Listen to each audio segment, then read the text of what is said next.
یک فیلم قدیمی تمام اعتمادش رو به هم ریخت، اما پایان این داستان خیانت شما را شوکه خواهد کرد. به کانال سایه های خیانت خوش اومدید.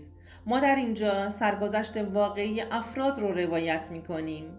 افرادی که مدتها نتونستند اونها رو به زبون بیارند و این کانال به اونها امکان رو میده که تجربیات تلخ زندگی خودشون رو با شما در میون بذارند و ممنون از شما که با شنیدن سرگذشتشون ما رو همراهی می کنید.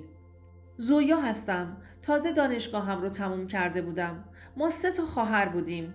من و زهرا و زری.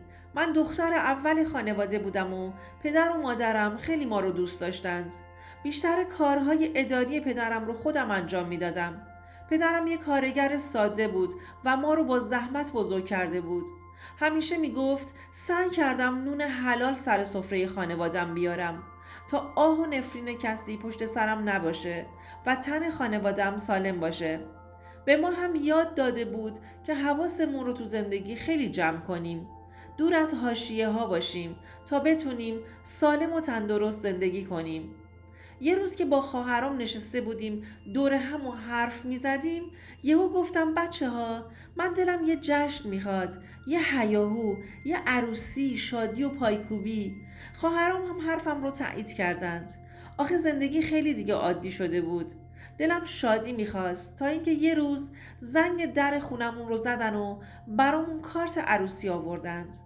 مامانم کارت رو گرفت و بهمون گفت خدا صداتون رو شنیده. کارت عروسی نرگس دختر پسرعموش بود. با شنیدن کلمه عروسی از دهن مامانم کلی ذوق کردیم و بالا و پایین پریدیم. خواهرم گفت ای کاش یه چیز دیگه از خدا میخواستیم و بعد هر ستامون زدیم زیر خنده.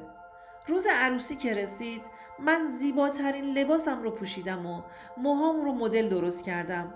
زهرا و زری هم سعی کردند خوشگلترین لباسشون رو بپوشند. ما هر کدوم تو فاصله های 3 سال و 2 سال و نیم به دنیا آمده بودیم. زیاد تفاوت سنی هم نداشتیم. اون روز وقتی که کلی به خودمون رسیدیم همراه پدر و مادرمون با ماشین سمت تالار حرکت کردیم. وقتی که رسیدیم مهمونا کم کم داشتند می اومدند. من دنباله لباسم رو که روی زمین کشیده می شد رو تو دستم گرفتم و آهسته همراه خواهرم سمت ورودی تالار حرکت کردیم. زمین سنگ فرش بود. باید آهسته راه می رفتیم تا پاشنه های کفشمون لای سنگ فرش ها خراب نشه. و بعد از اینکه وارد شدیم مادر عروس سمتمون اومد و بهمون خوش آمد گفت و میزی رو برای نشستن نشونمون داد. و ما هممون دور همون میز نشستیم. عروسی مرد و زن با هم قاطی بود. بعد از 1 ساعت ورود عروس و دوماد رو اعلام کردند و ما هم به احترامشون از سر جامون بلند شدیم و براشون دست زدیم. با ورود اونها موزیک هم شروع کرد به زدن و خوندن. منم خیلی با ذوق به عروس نگاه میکردم و به خواهرام میگفتم لباسش چه خوشگله، خوشگل هم آرایشش کردند. تو همین حرف ها بودیم که خواهر عروس داشت سمت تک تک دخترهای فامیل میرفت و اونها رو به رقصیدن دعوت میکرد. وقتی که سر میز ما رسید به مادرم نگاه کردم و دیدم که مادرم هم رضایت داده.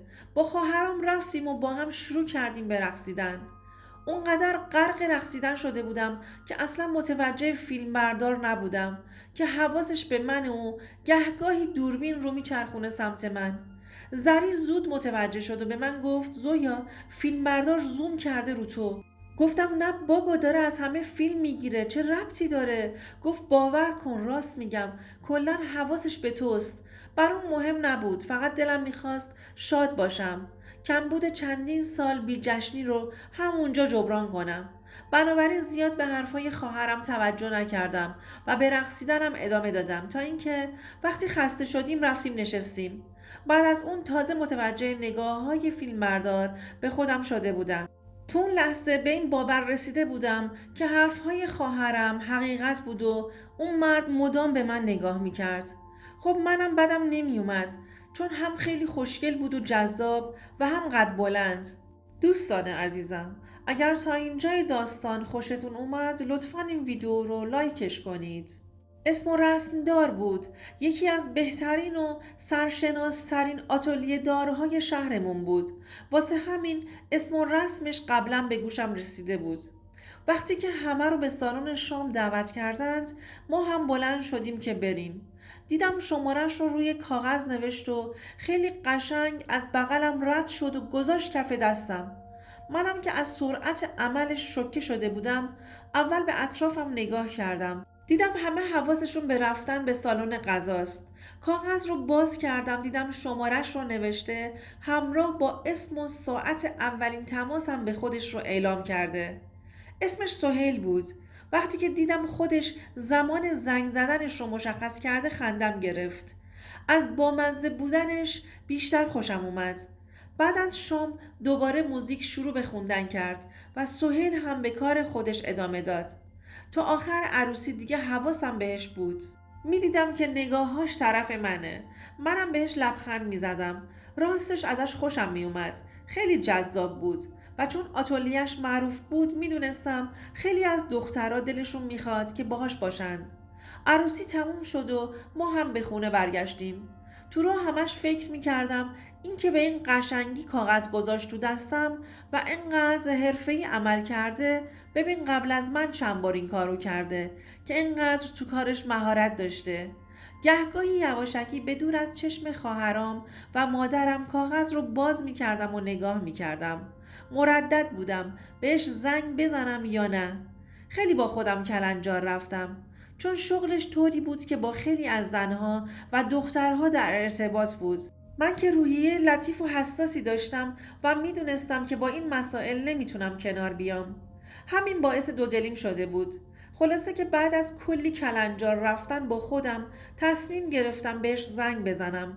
گوشی رو برداشتم و همون ساعتی که گفته بود و میدونستم که منتظر هم هست، شمارش رو گرفتم و بهش زنگ زدم.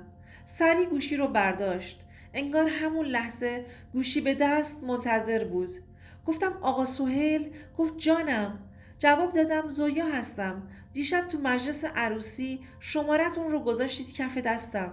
یهو با خوشحالی گفت بله بله، حالتون چطوره؟ منتظر تماستون بودم. خیلی خوشحالم کردید که زنگ زدید. امیدوارم این زنگ زدنتون جواب مثبت دوستی ما باشه. خندیدم و گفتم نمیدونم، ولی میدونستم که منتظر هستید. به اون دلیل زنگ زدم. سهیل گفت خیلی ممنونم. به هر حال از اینکه اجازه دادید صداتون رو بشنوم خیلی سپاسگزارم. از طرز حرف زدن و برخوردش خیلی خوشم اومده بود. دیگه کم کم تماس هامون به هم زیاد شد و با هم دوست شدیم. من عاشق سهیل شده بودم و میدونستم که اونم حسش به من متقابله. دیگه ناز کردنها و اشوه هایی که براش می اومدم باعث شده بود که سهیل به من پیشنهاد ازدواج بده. منم که از خودم بود و قبول کردم و قرار شد که سهیل همراه خانواده‌اش به خواستگاری من بیاد. پدرم با این ازدواج مخالف بود و به مادرم میگفت که این پسر شوهر برای دخترمون نمیشه.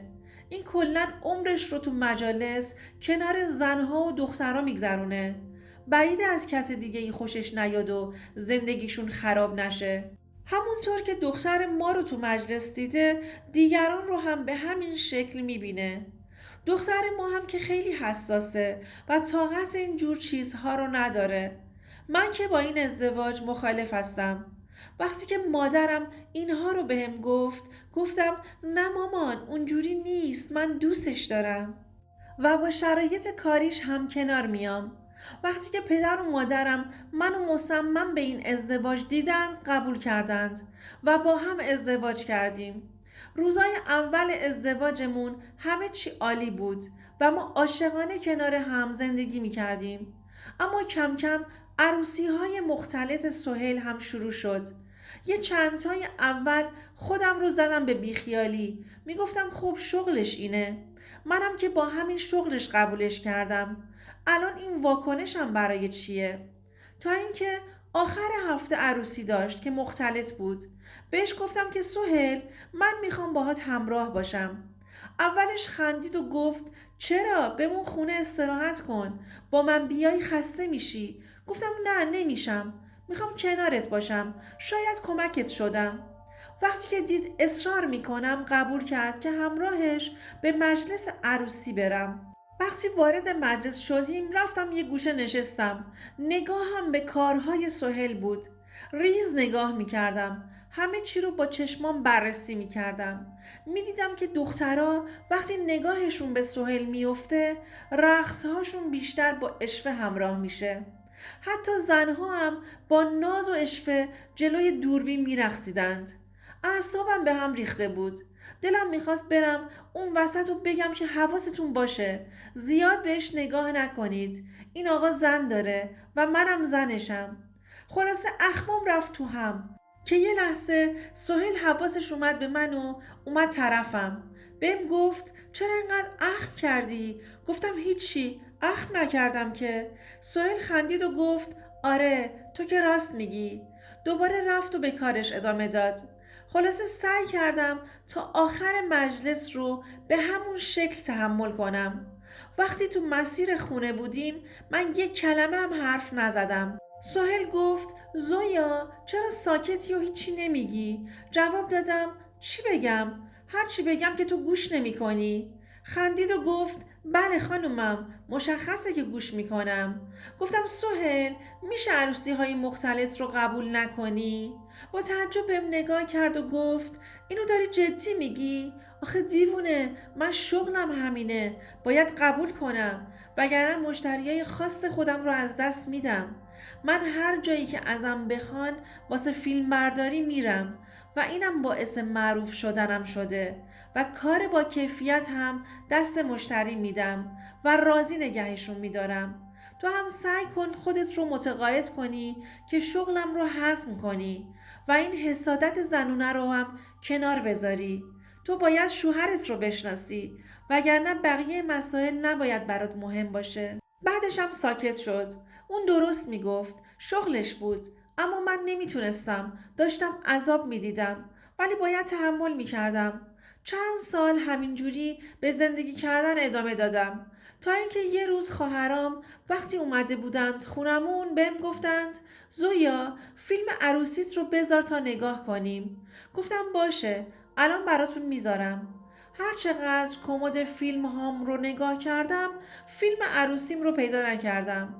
به سهیل زنگ زدم و گفتم فیلم عروسیمون رو ندیدی؟ هرچی میگردم پیداش نمیکنم. گفت فیلم تو آتلیه هستش. خواستم میکسش رو یه تغییراتی بدم ولی فیلم مادرش تو کمد فیلم هاست. گفتم باشه و قطع کردم.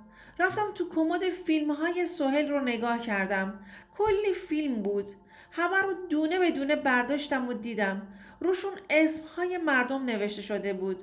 روی یکی از فیلم ها اسمی نوشته نبود. با خودم گفتم حتما همینه و برش داشتم. دیگه شکاف های بعدی رو نگاه نکردم. همونو آوردم و به خواهرام گفتم دخترا فکر کنم پیداش کردم. ولی فیلم اصلی داخل آتلیه هستش. این مادره و روش هیچ کاری انجام نشده. زهرا گفت عیبی نداره، بذار تجدید خاطرات میکنیم. همینو بذار نگاه میکنیم. خلاصه منم فیلم رو داخل دستگاه گذاشتم و پلی کردم. بعد رفتم کنار خواهرام روی کاناپه نشستم. همین که فیلم شروع شد دیدم فیلم برداری از یه خونه هستش که یه زن داره با حرکات موزون و لوند جلوی دوربین اشوه میاد و دلبری میکنه. گفتم یعنی چی؟ این چه فیلمیه؟ تا خواستم بلند شم که فیلم رو در بیارم دیدم صدای سهیل بود که شروع کرد با همون زن به حرف زدن. انگار همه چی رو سرم آوار شده بود. شوکه شده بودم. زهرا بلند شد که بره فیلم رو در بیاره اما من دستش رو گرفتم و گفتم نه، بمون ببینم این چه فیلمیه. زری گفت برش دار زهرا، حتما اشتباه شده. بعد دیدیم که سهیل از پشت دوربین اومد جلو و دست اون زن رو گرفت و تا داخل اتاق همراهیش کرد و بعد اون فقط صداهاشون می اومد. من داشتم دق می کردم. دست و پام شروع کرده بود به لرزیدن. بچه ها فیلم رو در آوردن و برام آب آوردند. می دیدم که سهیل می گفت من مجلس دارم تو بخواب دیرتر میام. منم فکر می کردم مجلس میره. بس تو این مدت داشته از این کارا میکرده و من خبر نداشتم. پشت سرم بهم خیانت میکرده و از خودشون هم فیلم میگرفته. چقدر برای خودم متاسف شده بودم. همونجا یاد حرف پدرم افتادم که بهم میگفت دختر این برای تو شوهر نمیشه. خواهرام خواستند منو ببرن خونه مادرم که خونه تنها نمونم، اما من خواستم سهیل بیاد و تکلیفم رو با این فیلم باش روشن کنم. به خواهرام گفتم فیلم رو بردارید و با خودتون ببرید و یه جایی قایم کنید تا این بیاد و فیلم رو نگیره که بخواد نابودش کنه. خواستم مدرک واسه جداییم برای دادگاه داشته باشم. اونا هم حرفم رو گوش کردند و با خودشون اون فیلم رو بردند. وقتی که سهیل رسید و حال و روز منو دید بهم گفت تو چرا داغونی؟ چرا چشمات پف کرده؟ گریه کردی؟ گفتم آره گریه کردم. تو چه آدم کثیفی بودی و من نمیدونستم. همیشه بهم خیانت میکنی؟ جواب داد یعنی چی؟ این چه حرفیه؟ گفتم وقتی که داشتم دنبال فیلم عروسیمون بین فیلم ها میگشتم یه فیلم دیگه پیدا کردم که فیلم شما و یه زن از خدا بیخبر بود. از تمام کثافتکاریاتون هم فیلم گرفته بودید. واقعا چطور با من و زندگیمون این کارو کردی؟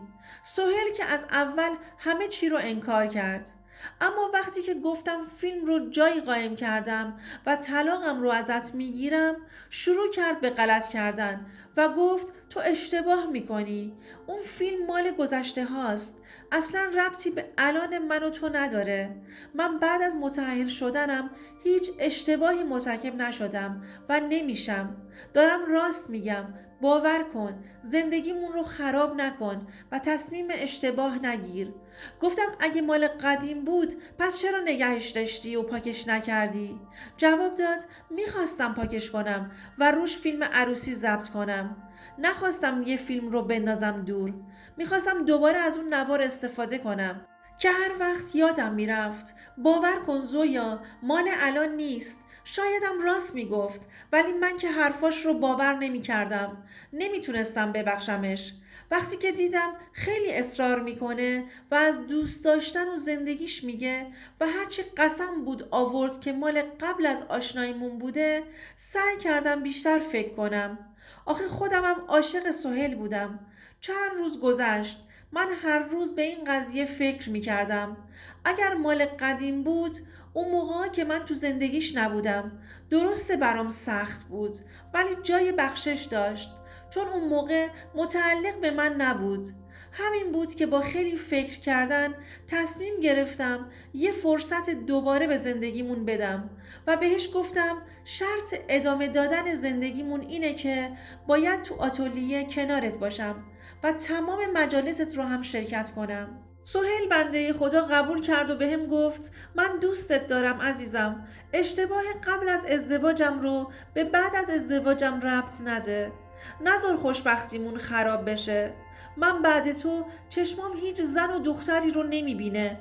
این بود که بعد از اون ماجرا به خواهرام گفتم فیلم رو بسوزونند و به مامانم هم چیزی نگند و منم سعی کردم خودم و افکارم رو آرومتر کنم و کنار همسرم زندگیم رو با عشق ادامه بدم. فقط اینو میتونم بگم که قبل از ازدواج باید سعی کنیم به حرف بزرگترهامون گوش کنیم، چون اونا واقعیت‌های زندگی رو میبینن و از سر دلسوزی به بچه‌ها گوشزد میکنند.